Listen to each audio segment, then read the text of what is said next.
Shabbat Shalom, everyone.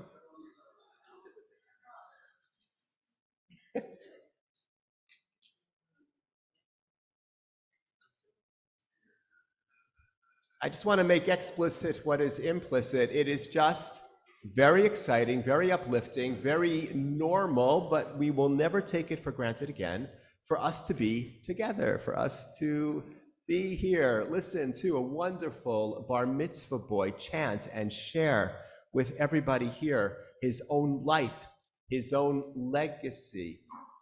Just a few nights ago, we celebrated Israel with a wonderful world-class singer and entertainer, Dudu Fisher, and he was here with our choir, Shirenu, our community choir, under the leadership of Debbie Tartel, and thanks to Chazan Shamash's coordination and his talent and open spirit, and we packed this room with people who were there to celebrate our people, our heritage, our culture, and we never ever take that for granted. And I don't want to take for granted that a whole bunch of Jake's peers were just up on the bima, opening the ark and closing it and participating and supporting him.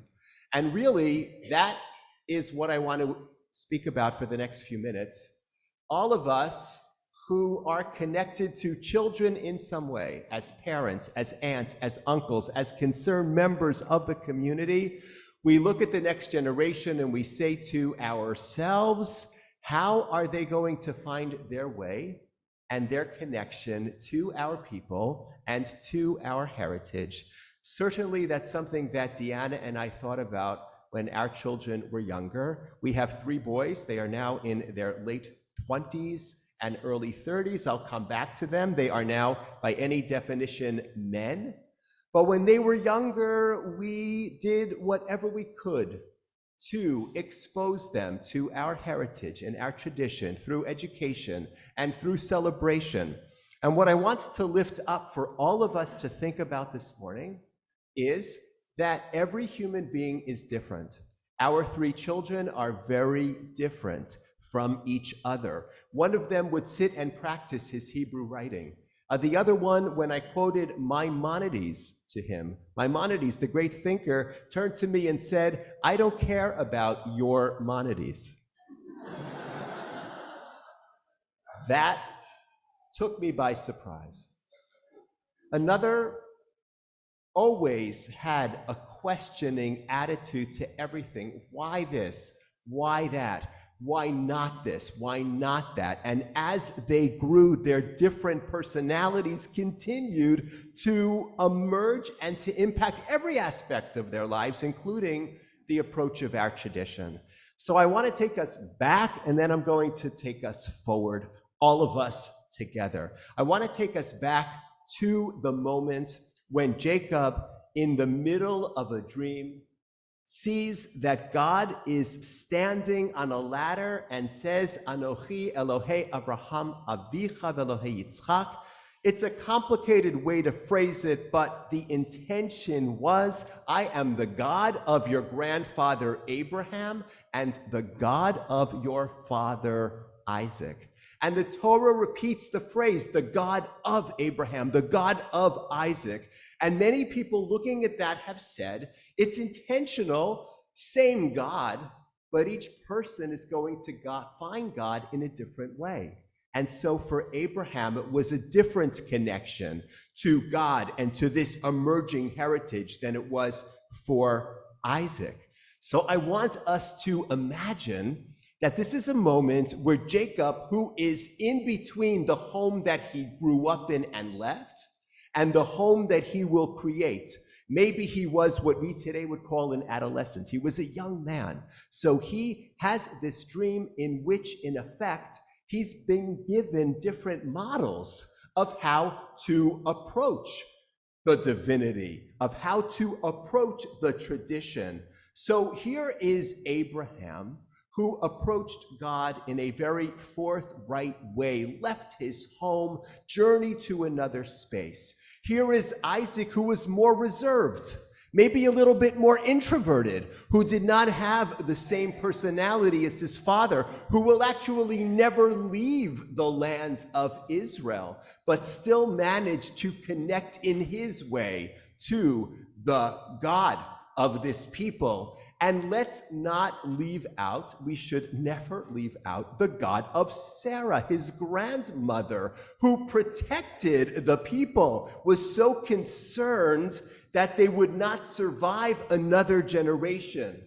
Or his mother, Rivka, who made sure in her own way, creatively and also using a great deal of intrigue, that continuity would be assured. So Jacob is being given explicitly and implicitly exposure to different models who have different personalities, who are going to approach this glorious tradition and this magnificent creator, each in their own ways. I suspect that those of us who wonder about what the next generation is going to do and how they will connect, we can fall into two extreme reactions, neither of which I believe is healthy. One is to try to engineer each and every outcome, to try to create, if you will, carbon copies of who we are.